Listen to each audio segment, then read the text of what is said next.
Ayan, may flower na siya. MSG lang po ang katapat niyan para mamulaklak. Hello guys! Welcome na naman ulit sa aking garden. My name is Yura, ang inyong Bisayang plantita. Ayan. So meron tayong rose dito na ito naman malapit na yang papunta na yan sa ano, ayan, oh, tanggalin na natin yan. Ayan. So wala na siyang flower. Ito yung binili ko na 100, 160 yata, 50. So ngayon, wala na siyang flower. So gagawin natin yan, may gagawin tayo. Diyan. So ito, ganito ang gagawin nyo kung kalbo na talaga ang inyong rose.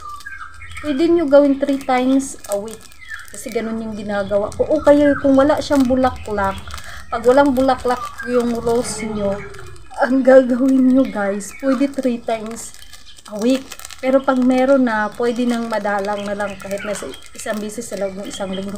Hindi po yan mamamatay, basta sundin nyo lang yung ginagawa ko, ay sinasabi ko. Kasi ako kasi, matagal ko na talaga itong ginagawa. Pag ayaw mamumulaklak yung ano, yung rose ko, kasi hindi kaya siya sa fertilizer matagal, ginagawa ko, ito lang talaga si MSG ang panlaban ko dyan.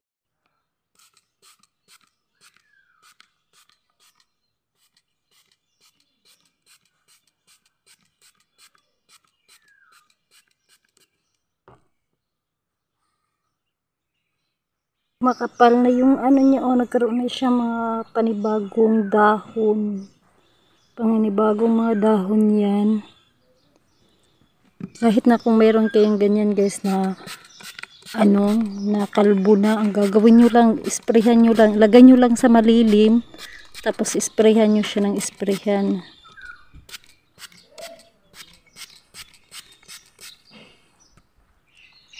Po yung rose natin, oh. Ayan, wala pa siyang isang linggo, meron na siyang mga panibagong dahon. And then, alam niyo, ang kasunod dito ay bulaklak na. So, yun, yung binilag ko na, nilagyan ko ng MSG. Hanggang ngayon, patuloy pa rin ako sa paglalagay ng MSG, guys. Kasi nung binili ko talaga yan, may ganyan yang kulay.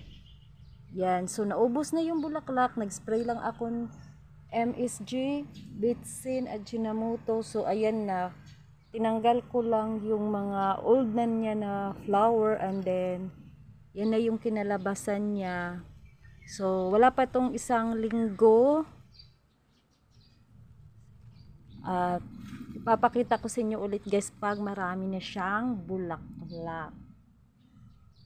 Kulay yellow yan na double.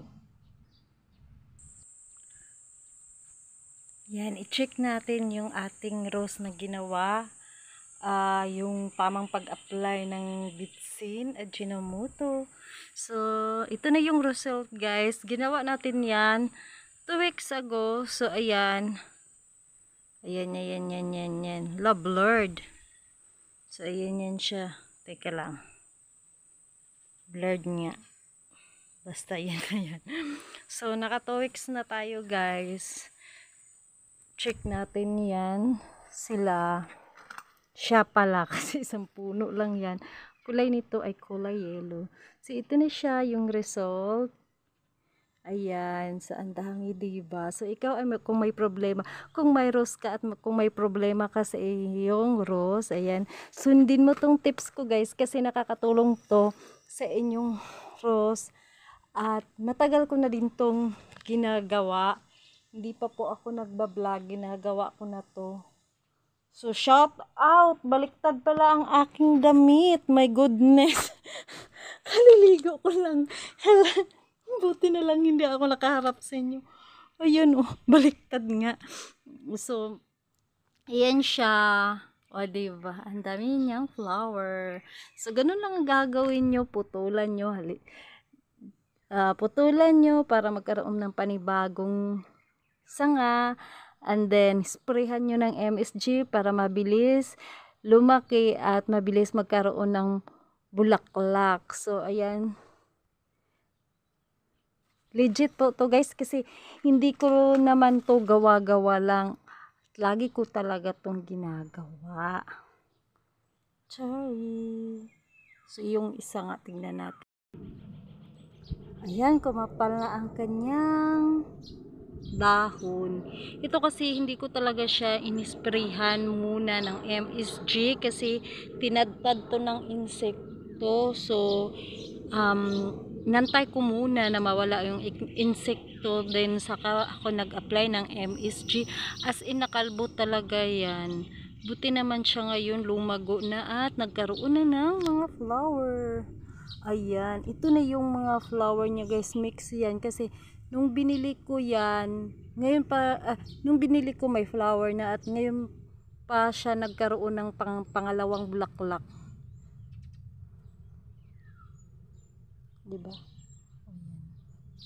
Ganyan lang kadali. Ganyan lang naman ginagawa ko.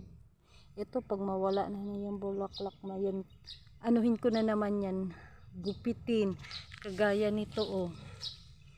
Ayan. Pag yan ay nawawala na yung mga bulaklak niya, gugupitin ko na naman yan para magkaroon ng panibagong bulaklak. So, malapit na yan siya mag ano guys. Tawag mamatay lahat yung mga flower. So, ganun lang siya. Kadaling pabulaklakin ulit. Putulin nyo lang. And then, sprayhan ng MSG. Na lang ako ng gunting, so hindi ko na lang antayin to siyang maubos, siyang malanta. So para ano siya guys, para mamulaklak ulit. Ganito lang naman yung gagawin nyo para magkaroon ng panibago na ng mga flower. So ganyan lang, kailangan nyo lang siyang tanggalin guys. Yan, kasi ako ganyan ang ginagawa ko. Dahil mainit ngayon, mamaya mag-spray tayo. Mag-spray tayo ng MSG. Tinanggal ko lang yung ano. Ito wala na yan eh. Ang layo niya. Yan. Kasi konti na lang ay ilan na lang yan. Para panibagong bulaklak. So ganun gagawin natin. Basta pag mga ganyan na, pwede nyo na yan siyang tanggalin. Yan, putulan nyo lang para magkaroon ng panibagong sanga. Pag panibagong sanga, kasunod yan, bulaklak. Mag-spray lang kayo ng MSG, maniwala kayo guys. Basta, para hindi siya mamatay, dapat yung walang araw. Huwag kayong mag-spray sa katirikan ng araw. Pwede na yung sa hapon kayo mag-spray or sa gabi para kinabukasan pwede nyo siyang diligan ng tubig. Aray, ang init. So, ayan. Malapit na ito siya bumuka, oh. Maganda itong kulay na ito. So, ganun lang gagawin nyo, ha. Pag may mga rose kayo na matagal nang hindi namumulaklak o kaya kunti na lang yung dahon. Kagaya nito dati, o kunti yung dahon. Ang ginagawa ko lang naman ay ini-spray ko. Tapos, sprayhan nyo ng MSG sa hapon.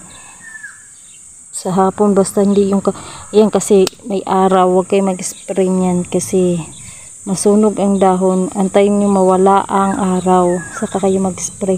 Pwede spray, pwede nyo ipangdilig. So 3 times a week ako nag-spray guys. Pag marami ng bulaklak, so once a week na lang. Wala pong problema kahit araw-arawin nyo, basta wag lang siyang wag lang kayo mag-spray sa katirikan ng araw. Yun lang. Bye bye. Yan, nakakatuwa siya.